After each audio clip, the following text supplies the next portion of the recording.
Basically, the SPI project in San Diego has been kind of an experiment in collaboration and making partnerships with a varying group of people and organizations. One thing that we've found is we're very fortunate in the particular area we are in Mid-City, the center of San Diego. There's a tremendous amount of community support and organizations and groups, both nonprofit, faith-based, community groups that have been more than willing to come out and assist us and give us guidance and support. One thing that's come up recently is the very likely possibility of some financial input as well from Price Charities. So these efforts that we undertake will be allowed to go long-term with the funding and be self-sustaining after the grant project is done and then those funds are pulled out.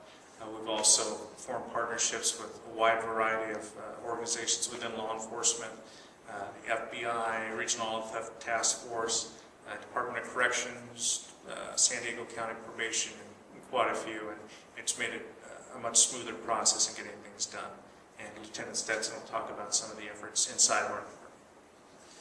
As for some of the obstacles we have faced and you'll face in projects like this, I think it's critical that, as was stated earlier, we have the right people in the right seats in the bus. You have to have a buy-in from everybody involved in the project. We have the luxury of being housed, the gang unit that I'm part of, right down the hall from the intelligence unit.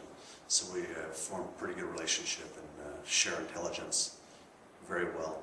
And we attempt to do so with Matt and his substation as well out of the Mid-City Division.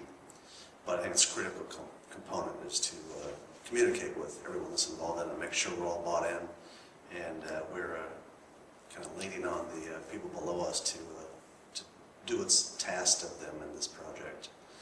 Along those lines, another obstacle we've faced is a database that we created where in the past people sort of were stingy with their informants. They'd get an informant, keep a file on their desk, and they were the only detective that actually used or utilized that informant. We created a database that enables the whole department to have access to that informant if the database is used correctly. But just like any system, it's garbage in, garbage out. So it's incumbent upon us as the leaders of the units to make sure that the information is getting put in the database so other people can use the informants and we're not recreating the wheel.